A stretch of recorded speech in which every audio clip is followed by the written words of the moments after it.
పార్లమెంట్లో దేశ ప్రజలకు సంబంధించి కీలక అంశాలపై చర్చ జరగడం లేదని, కేవలం రాజకీయ కక్ష సాధింపే లక్ష్యంగా బీజేపీ వ్యవహరిస్తోందని టీపీసీ వర్కింగ్ ప్రెసిడెంట్ జగ్గారెడ్డి విమర్శించారు.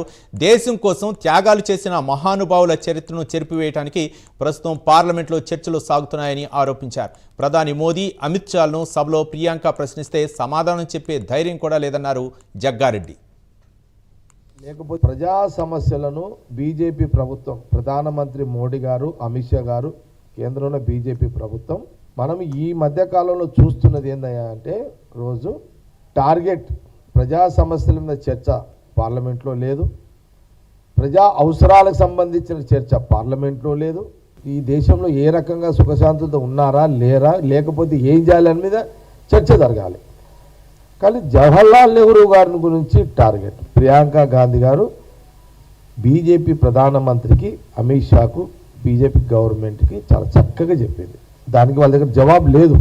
1913లో అప్పుడు మహాత్మా గాంధీ గారు స్వాతంత్ర ఉద్యమ సత్యాగ్రహ పోరాటము 1930 సంవత్సరంలో మొదలుపెట్టినాడు. ప్రధానమంత్రి మోడీ గారు పుట్టలేదు, అమిత్ షా పుట్టలేడు. ఇప్పుడు పుట్టనోళ్ళు మహాత్మా గాంధీని ఇప్పుడు జవహర్లాల్ నెహ్రూ విమర్శిస్తున్నారు పార్లమెంట్లో. ఇది ఎక్కడ న్యాయం అండి? ఇది నైతిక విలువలు ఏమైనా ఉన్నాయా?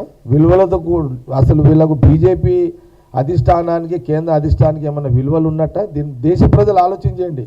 ఈరోజు ప్రధానమంత్రి మోడీ, అమిత్ షా మహాత్మా గాంధీ గారి గురించి, ఈరోజు జవహర్లాల్ నెహ్రూ గురించి టార్గెట్ చేస్తూ వాళ్ళు, నేను చాలా సందర్భాలు చెప్పిన, ఈ మహాత్మా గాంధీ గారిని, జవహర్లాల్ నెహ్రూ గారిని, రాహుల్ గాంధీ గారి యొక్క కుటుంబాన్ని ఈ దేశ రాజకీయాల్లో వీళ్ళ పేర్లు వినబడద్దు అంటే ఒక కుట్ర